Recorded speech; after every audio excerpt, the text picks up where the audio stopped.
तमाम बड़े शहरों में प्रदूषण की कोई कमी नहीं है, लेकिन दिवाली के मौके पर प्रदूषण का लेवल कई गुना ज्यादा बढ़ गया। दिल्ली में सुबह होते ही हर जगह सिर्फ प्रदूषण की धुंध दिखाई दे रही है।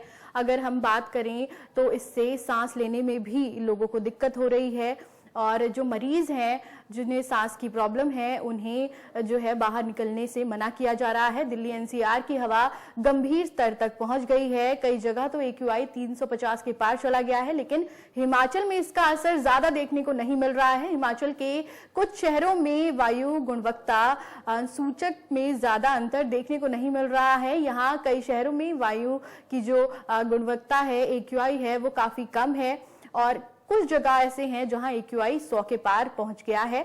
वहीं दिल्ली में बढ़ते प्रदूषण के लेवल के बीच पर्यावरण मंत्री गोपाल राय का कहना है कि लोगों ने अनुमान लगाया था कि दिवाली के अगले दिन दिल्ली में वायु प्रदूषण का स्तर बढ़ जाएगा, लेकिन हम देख रहे हैं कि इस बार दिल्ली में प्रदूषण का स्तर जो है वो नियंत्रण में है। कल से हमारा जो पोल्यूशन लेवल है वो 300 पार हो गया, मतलब वो एक मॉडरेट लेवल होता है 200 तक, 200 भी पार हो गया, मतलब और क्रिटिकल स्टेज आ गया दिल्ली का। तो अभी सांस लेने में थोड़ा सा टाइट रहता है, लंग्स सब अभी वैसे ही खुल रहे होते हैं, इस टाइम पे ठंड में वैसे ही टाइट हो जाता है और पोल्यूशन के कारण और टाइट होके उसमें वैसे ही इम्प्योरिटीज कंडक्ट हो जाती है। तो इसलिए अभी थोड़ा सा प्रोटेक्शन देना सही रहेगा सबको और लगाए रखो मास्क सब लोग, जिससे और सांस लेने में भी दिक्कत ना हो। अभी आज देखा था गूगल में कि पोल्यूशन लेवल कितना है, तो वो 300 पार दिखा रहा था। तो बेटर रहेगा कि सब लोग मास्क पहने, तो सेफ्टी के लिए है, अभी से यंगस्टर्स के लिए ये सही रहेगा। So if I talk about this pollution and air quality, so almost it has been now 10 to 14 days where the air quality has been very bad.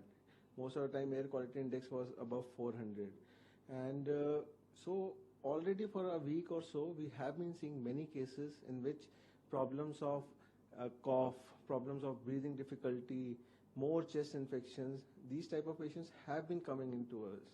Now since last night what I have seen is that in emergency some patients with exacerbations have turned up, and already if I see the OPD slots, my OPD slots are getting booked, so I am expecting more and more patients coming to me with more and more pollution related problems now.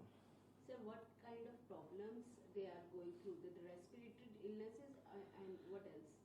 See, as soon as you get exposed to this type of smog, this type of air quality, the immediate thing is your eyes, anything which is exposed to that will get inflamed. So eyes, you will have watering of eyes, itching in eyes, sneezing, runny nose, throat irritation, cough, and then when it reaches the lung, it causes breathing difficulty, chest congestion, and more mucus formation, and later on this mucus turns into an infection, and then you land up with pneumonia and other problems.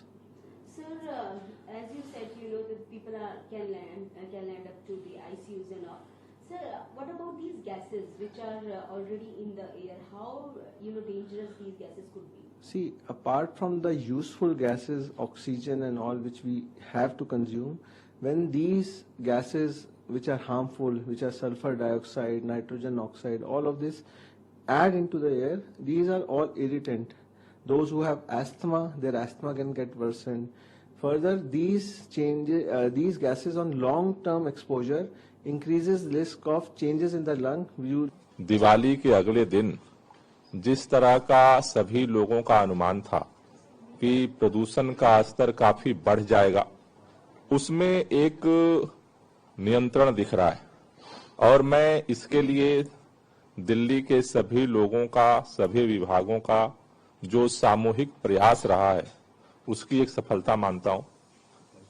मैं दिल्ली वालों को इसके लिए बधाई देना चाहता हूं कि उन्होंने एक जिम्मेदार नागरिक की तरह व्यवहार किया और पटाखों पर नियंत्रण करके प्रदूषण के स्तर में जो आज डर था कि काफी बढ़ोतरी होगी, उसको जो है कंट्रोल करने में सहयोग किया है।